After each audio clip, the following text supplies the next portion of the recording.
پہلے تو ایجنڈے کی بات کر لیں. اٹس ویری امپورٹنٹ ناؤ کہ ایک لیڈر کے ہٹانے سے بات شروع ہوئی, پھر لیڈران کے قتل کے اوپر بات گئی, پہلے 2 دن کی جنگ تھی, پھر 2 ہفتے کی ہوئی, پھر 1 مہینے کی ہوئی, پھر ہزاروں اٹیکس کی ہوئی, اور اب بوٹس آن گراؤنڈ. آپ کے تجزیے میں یا پارٹی کے پوائنٹ آف ویو سے ایجنڈا کیا ہے؟ بسم اللہ الرحمن الرحیم. سب سے پہلے آپ کا شکریہ تمام تعریف عرب کی, اور کربہ درود امام الانبیاء خاتم النبیین حضرت محمد مصطفیٰ صلی اللہ علیہ وسلم پہ. دوسرا اشرا ہے, بدقسمتی سے امت آزمائش میں اور انسانیت اضطراب میں ہے. جو ہم نے وٹنس کیا آف لیٹ, یہ دنیا کے امن کے لیے, قوموں کی جو الٹیمیٹ آبجیکٹیوز ہیں, مفادات ہیں, اس کے لیے, اور بالخصوص تمام انسانیت کے لیے سوالیہ نشان ہے. سوال یہ ہے کہ اگر آپ کی سوچ پہ کوئی نہیں چلتا تو کیا آپ چڑھائی کریں گے؟ یہ جو لیگ آف نیشن کے فیلیور کے بعد یونائٹڈ وہ تو کر دی نا, اب دیکھیں وہ تو کر دی, چڑھائی کر دی, اب بوٹس آن گراؤنڈ کی بات کر رہا ہے.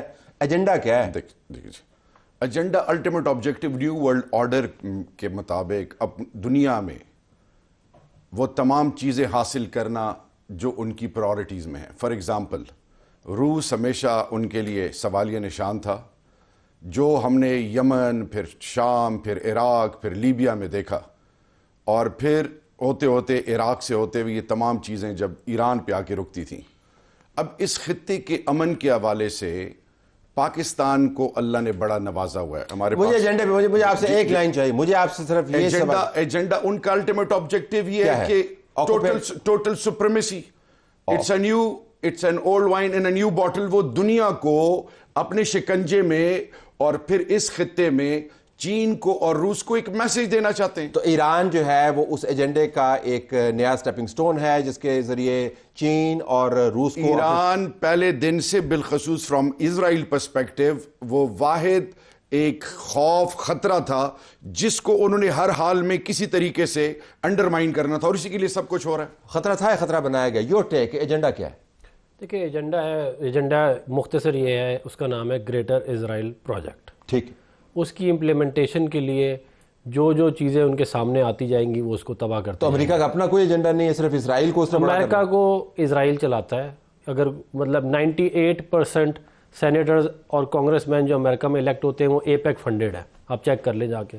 تو جو اے پیک فنڈیڈ ہے وہ بیسکلی امریکن اسرائیل پبلک افیئرس کمیٹی, دے رن دا شو. تو امریکہ کا اپنا کوئی ایجنڈا نہیں؟ امریکہ کا اپنا ایجنڈا کیا, امریکہ کے تو اپنے لوگ کہہ رہے ہیں کہ ہم انسلیوڈ ہیں, ہمیں جو ہے ادھر سے اس سے نکالا. ان سے زیادہ ان کا پیسہ استعمال ہوتا ہے, ان کے سولجر استعمال ہوتے ہیں, اور آبجیکٹیو جو ہے وہ یہ جو جوئش لابی ہے یہ اپنی. لیکن اسرائیل جو ہے وہ اس کی رشیا سے تو لڑائی نہیں ہے, چین سے تو لڑائی نہیں ہے, یہ تو بگ پاور گیم ہے.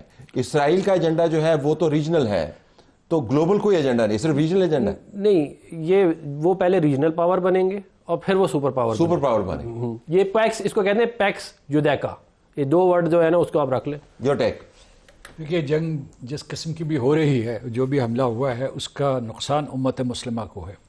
ایران کا نقصان ہے خلیجی ریاستوں کا. خلیجی ریاستیں مضبوط ترین ریاستیں تھیں معاشی اعتبار سے, تو ایران نے جوابی کارروائی کرنی تھی, اس نے پہلے بھی ان کو متنبع کیا ہوا تھا. تو امت مسلمہ میں جو دراڑیں ہیں وہ بھی کھل کے سامنے آ گئی, کیونکہ اس میں سے بہت سے خلیجی ریاستوں میں سے ایسے ممالک تھے جس کے اسرائیل کے ساتھ تعلقات تھے. تو شہریار صاحب نے اور آپ نے یہ بات کہہ دی ہے, میں ایجنڈا آپ کو بتا دیتا ہوں. ایجنڈا یہ ہے, دونوں سوالوں کے جواب دے دیتا ہوں. جو اس وقت جو بھی صورتحال ہو, جنگ کا جو بھی انجام ہو, فاتح اسرائیل ہے, اور وہ یہ ہے کہ اس کی وجہ سے جو ہے ان کی معیشت بیٹھ گئی ہے, بلکہ ابھی جو ہے آپ نے دیکھا ہوگا کہ کس طریقے سے اسٹاک ایکسچینجز بیٹھ رہی ہیں, آئل اور گیس کی قیمتیں بڑھ رہی ہیں, اور اس کے بعد ایک بہت معاشی تمام اتنی بڑی کاسٹ جو ہے جو ساری مغربی نظام کی معیشت کو درم برم کر رہی ہے, وہ ساری مغربی دنیا اسرائیل کے لیے وہ ہضم کرنے کو تیار کیا. اور دوسرا یہ ہے کہ اس وقت امریکہ اسرائیل کے شکنجے میں ہے. میں خود چونکہ وہاں تقریباً 14 سال رہا ہوں امریکہ میں, آپ کو یہ شہادت دے سکتا ہوں کہ وہاں کانگریس ہو یا اس کے بعد انتظامیہ ہو یا اس کے بعد جتنا فیصلہ کرنے والے ادارے ہیں یا ملٹری انڈسٹریل کمپلیکس ہے, وہ اسرائیل کے تابع ہے. اور انہوں نے ایپیک کی مثال دی, لیکن اس کے علاوہ بھی جو ہے ان کے ہر جگہ پہ جو ہے نیٹ ورکس موجود ہیں. تو اس وجہ سے ایک قسم کا اسرائیل حاکم ہے اور وہ محکوم ہے. تو واشنگٹن کا پھر میں دوبارہ دہراتا چلوں افتخار آپ کے پاس آنے سے پہلے کوئی اپنا ایجنڈا نہیں ہے. اس نے اپنا آئل نہیں بیچنا, اس نے دوسروں کے آئل پہ قبضہ نہیں کرنا, اس نے اپنے ویپنز نہیں بیچنے, اس نے ایسا کوئی کام نہیں کرنا. نہیں, آپ نے کہہ دیا کہ دیکھیے جو اس کی امریکہ کی ویسٹڈ انٹرسٹ ہے وہ دو چیزیں ہیں. ایک جو ہے ان کا ملٹری انڈسٹریل کمپلیکس, یہ جنگ جتنی زیادہ پھیلے گی, بوٹس آن دا گراؤنڈ ہوں تو ٹریلینز آف ڈالرز خرچ کریں گے اور اس کا فائدہ اٹھانے والا جو ہے ان کا ملٹری انڈسٹریل کمپلیکس ہوگا. آپ چیک بھیجیں گے خلیجی ریاستوں. دیکھیں میں آپ کو بتا رہا ہوں کہ جو کساد بازاری, جو عالمی کساد بازاری ہوئی تھی the great depression of the 30s, اس کے بعد سے امریکہ نے یہ سیکھا ہے کہ جتنی زیادہ جنگیں ہوں گی دوسری جنگ عظیم کے بعد وہ چھوٹی ایجنڈا ہم نے فائنلی آئیڈینٹیفائی کر لیا, ایٹ لیسٹ ایک اسرائیل کے اوپر فوکس ہے. یو ٹیک اتنی وارز ہم نے دیکھی ہیں, یہ بڑی غیر معمولی قسم کی وار ہے. I think it was in the offing. اور ایک تو جو ریجنل بریک اینڈ بریک سے پہلے بھی ہو رہا تھا وہ اس بات کی طرف نشاندہی کر رہا تھا. ہمارا ڈیفینس پیکٹ سعودی عربیہ کے ساتھ getting close, very close to Turkey, this was all an indication of what to happen. کچھ تو عفنان صاحب نے بتا دیا کہ in terms of greater Israel. اور اگر ہم دیکھیں تو یہ ابھی سے نہیں, تقریباً پچھلے 3 سال سے یہ گیم جو ہے وہ شروع ہو رہی تھی.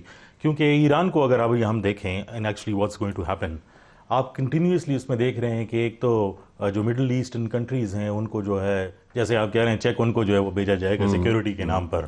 بٹ اس میں امپورٹنٹ بات یہ ہے, and just to give like sort of, اس میں ڈیٹیلس تو بہت ہیں لیکن سمپلسٹکلی اگر آپ دیکھیں تو امریکن 2 بڑے یہاں پر ریڈار بیسز ہیں. اس میں ایک قطر کے اندر ہے, دوسرا ٹرکی کے اندر ہے. ٹرکی کے اندر جو ایک ہے مالٹووا میں, وہ ابھی آپریشنل نہیں ہے. اگر وہ جاتا ہے قطر کے اندر ڈسٹرکشن کے اوپر, جیسے ابھی اس کے اوپر اٹیکس جو ہے وہ ہو رہے ہیں, دین ٹرکی ول بی انوالوڈ. سعودی عربیہ آپ کا ایلائی ہے, وہ آلریڈی انڈر اٹیک ہے.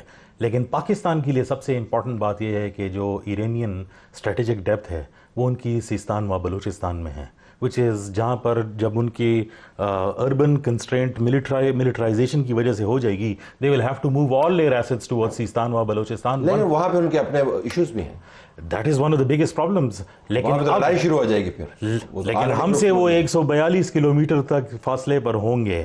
اب اگر آپ اس میں ایریل ایسٹس جو ہے وہ ڈپلوائے کرتے ہیں یا سی پورٹ سے ٹاما ہاکس مارتے ہیں, اس میں سے کوئی بھی میزائل, مفروضہ یہ ہے کہ وہ یہ ساری چیزیں ان کے پاس رہنے دیں گے. واپس اس کے اوپر آتے ہیں تو گلوبل ایجنڈا بھی ہے اور ریجنل ایجنڈا بھی ہے. ایک ڈیبیٹ پوائنٹ یہ ہے کہ ریجنل ایجنڈا گلوبل ایجنڈا کو چلا رہا ہے. دوسرا آرگومنٹ یہ ہے کہ گلوبل ایجنڈا بھی چل رہا ہے اور ریجنل ایجنڈا بھی چل رہا ہے اور دونوں مل کے کھیل رہے ہیں. پاکستان کے اوپر آ جاتے ہیں جو امیڈیٹ ہے ایویلویشن پاکستان کے سٹینس کی اپوزیشن کے پوائنٹ آف ویو سے, ایک حکومت کی تنقیدی سیاسی زاویے سے آپ کی کیا ہے ابھی تک جو ہم نے کام کیا؟ دیکھیے جی, سب سے امپورٹنٹ چیز جو ہے اس وقت پاکستان کے پوائنٹ آف ویو سے, پاکستان کے انٹرسٹ اور پاکستان کی سیکیورٹی از پرائورٹی نمبر 1.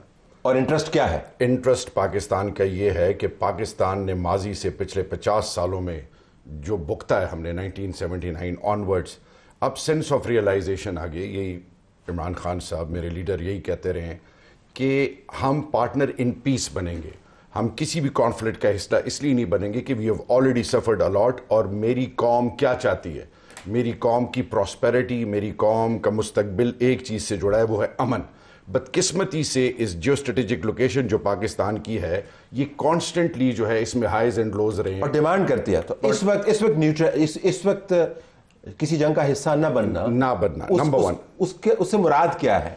اس کی مراد یہ ہے کہ ڈپلومیسی جو ہے اس کو اس طریقے سے انجیکٹ کیا جائے اور اس میں پرو ایکٹیو رول پلے کیا جائے. اس سے پہلے بھی آپ نے دیکھا جب شاہ محمود قریشی صاحب نے ایگزمپلری انیشیٹیوز لیے افغانستان سے شروع ہو کے پھر, پر یہ بہت کمپلیکس سچویشن ہے. آئی انڈرسٹینڈ کہ وہ اس کانٹیکسٹ میں یہ بہت کمپلیکس سچویشن ہے. جی, پاکستان کی جو پوزیشن ہے, اس کی جو اہمیت ہے, وہ آپ اس کو انڈرسٹیمیٹ نہیں کر سکتے. اور اس ٹائم پہ ایک چیز جو پاکستان کے مستقبل کو ہانٹ کری ہے وہ 2 فرنٹ وار ہے, خدا نخواستہ. ایک ہندوستان ہے اور ایک افغانستان ہے. اب تو ایران کا بارڈر بھی ڈال دیں, اب تو میری ٹائم بارڈر بھی ڈال دیں, یا تو اندرونی 5 فرنٹ ہے. آپ کو انٹرنل جو ایشوز کا سامنا ہے اور on top of that global perspective میں آپ کو جس طریقے سے استعمال کیا جا رہا ہے, تو ہمیں ہوش کے ناخن لینے چاہیے. میں یہ بطور ایک اپوزیشن ممبر اور ایک پاکستانی ہونے کے ناطے کہ پارلیمان کو اعتماد میں لینا چاہیے, کنسنسس ڈیولپ کر کے سب کو آن بورڈ لینا چاہیے. پارلیمان میں گئے تو تھے جو آج وہاں پہ ہوا, میں اس طرح دیکھیے جی میری بات سنیں,